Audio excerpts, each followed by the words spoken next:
Assalamualaikum warahmatullahi wabarakatuh. Kembali lagi bersama saya Miftah Huda dalam Bicara Bola.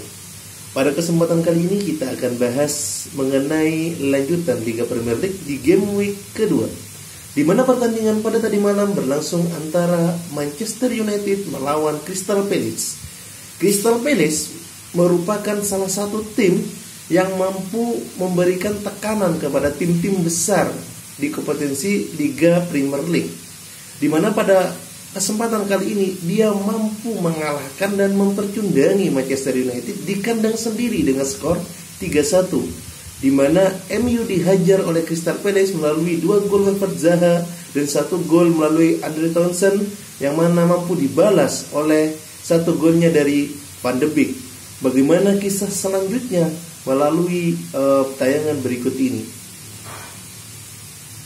Ya, pada kesempatan kali ini kita akan bahas terkait masalah Manchester United melawan Crystal Palace, yang mana skor berkesudahan 3-1 untuk kemenangan Crystal Palace. Walaupun Crystal Palace menjadi tamu dalam pertandingan tadi malam, namun Crystal Palace mampu memberikan permainan yang ciamik melalui counter attack, yang mana dimotori oleh Wilfried Zaha, terus Andre Ayew, Andre Christensen.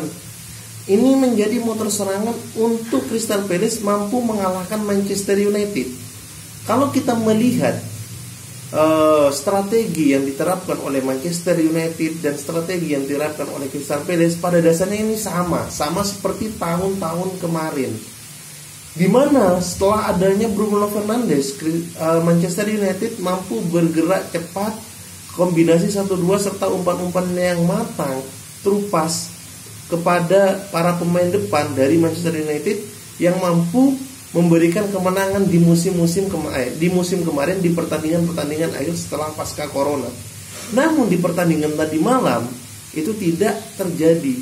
Karena apa? Karena Bruno Fernandes benar-benar dijaga ketat oleh lini tengah dari Crystal Palace. Kuncinya dari Manchester United adalah bagaimana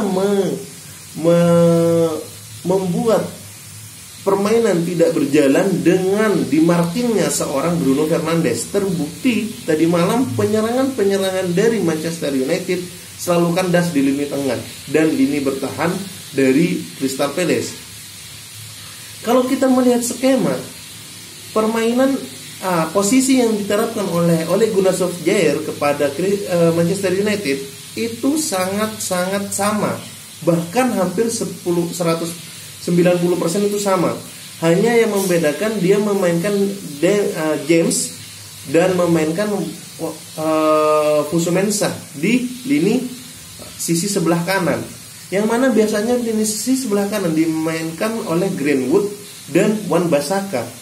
Namun ada yang aneh, kenapa kok bisa Fosu Mensah dan James yang bermain di situ? Tapi ini tidak menutup kemungkinan bahwa lini ini merupakan lini terlemah dari Manchester United yang mampu dibombardir oleh Crystal Palace. Terbukti di babak pertama Crystal Palace mampu menyerang melewat sisi sebelah kanan dari pertahanan Manchester United. Bukan cuma itu, permainan dari Crystal Palace sendiri itu merupakan permainan yang bertahan agak ke dalam dan melakukan counter attack dengan akselerasi yang sangat cepat yang dilakukan oleh pemain-pemain dari Crystal Palace tersebut. Ini membuktikan bahwa Ole Gunnar Solskjaer harusnya bisa untuk memahami, bisa untuk membaca penyerangan dari Crystal Palace. Di musim kemarin saja Manchester City mampu untuk ditaklukkan oleh Crystal Palace. Ini menandakan bahwa Crystal Palace bukan tim acak-acakan. Dia memang tim mediocre, tapi dia memberikan suatu perlawanan kepada tim-tim papan atas Liga Premier League.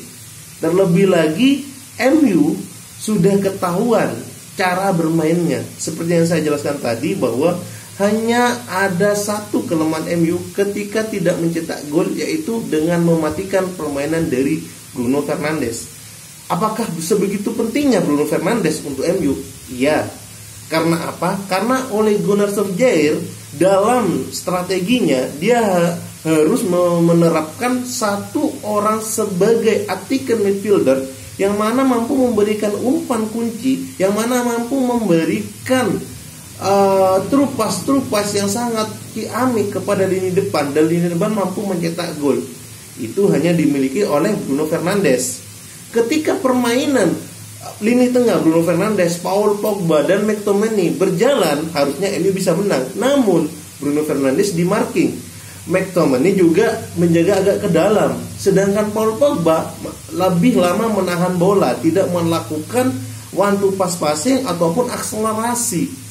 Ini membuat Crystal Palace lebih keleluasa di lini tengah untuk mematahkan serangan dan mengumpan bola kepada lini penyerangan dari Crystal Palace, sehingga terjadilah proses penyerangan balik atau counter attack, dan alhasil 1-0 di babak pertama.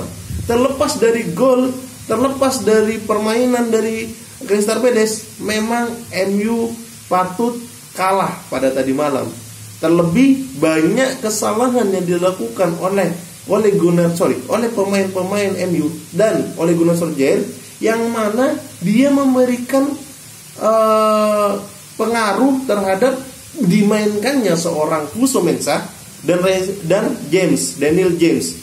Harusnya di laga game kedua ini, yang mana MU baru bermain di Premier League pertandingan pertama ini, harusnya MU tidak main-main dengan starting line up-nya. Harusnya MU tetap menerapkan starting line up yang sama seperti dia di musim kemarin, karena tahu bahwa Crystal Palace mampu membaca permainan dari Manchester United. Kalau kita lihat dari komposisi dari Crystal Palace, tidak jauh beda dengan komposisi atau kombinasi permainan dari musim kemarin. Mereka tetap mengandalkan Wilfried Zaha, Andre Ayew sama Andreas Torstensson. Itu saja yang mereka butuhkan. Ditambah klub yang mampu bergerak menyisir lini sayap sebelah kiri, yang mampu memberikan assist pada tadi malam. Ini membuktikan bahwa Crystal Palace sebenarnya bisa dimatikan dengan gegen pressing atau marking pemain kepada Wilfried Zaha. Ketika Wilfried Zaha dijaga, harusnya MU bisa menang. Tapi MU tidak bermain seperti demikian. Alhasil babak kedua banyak pemain yang dirotasi.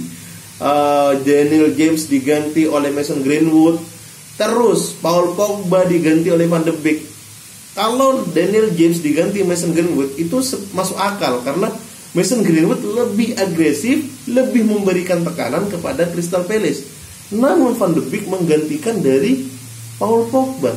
Paul Pogba juga bermain gak terlalu bagus tadi malam, tapi penggantinya juga bapuk. Van de Beek ditempatkan di posisi nomor 10 oleh Gunnar Solskjaer, yang mana membuat Bruno Fernandes turun sebagai pemain nomor 6, sebagai pemain nomor belakang. Ini menjadikan bahwa Bruno Fernandes sebagai pemain nomor 8 harus banyak di lini tengah dan mampu memberikan umpan-umpan silang, tidak memberikan umpan-umpan yang seperti biasanya terupas-terupas untuk lini depan, karena posisi nomor 10 dimainkan oleh Van de Beek. Namun Van de Beek gagal total untuk pemain nomor 10. Menurut saya dia gagal total. Walaupun dia mampu memberikan 1 gol kepada MU, tapi dia gagal. Kenapa? Karena banyak catatan yang saya buat bahwa Van de Beek tidak bisa sebagai pemain nomor 10. Positioning dia di nomor 10 itu gagal, membuat pemain bingung untuk mengopernya. Tidak seperti Bruno, memang karakternya berbeda. Namun kalau semisal kondisi seperti itu, harusnya dia lebih cerdas dalam memanfaatkan posisi. Dia lebih cerdas bagaimana dia mengambil bola dan memberikan bola. Tidak seperti yang tadi malam. Mungkin dia berhasil sebagai pemain nomor 10 di Ajax, karena Ajax gaya bermainnya seperti itu. Tapi ini Manchester United, yang mana mengandalkan umpan-umpan terupas dari lini attacking midfielder atau lini kedua, yang mana perannya diberikan oleh Bruno Fernandes.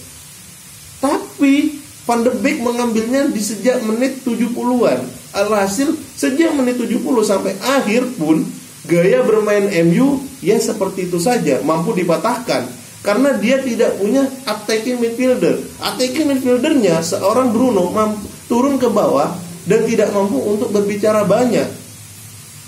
Terlebih lagi pemain di depannya kayak Martial, Rashford sama Daniel James maupun Mason Greenwood juga tidak memberikan efek kepada Crystal Palace, hanya memberikan kejutan-kejutan tendangan yang tidak memberikan efek lebih parah kepada pertahanan Crystal Palace. Alhasil MU harus mengalami kekalahan terhadap Crystal Palace.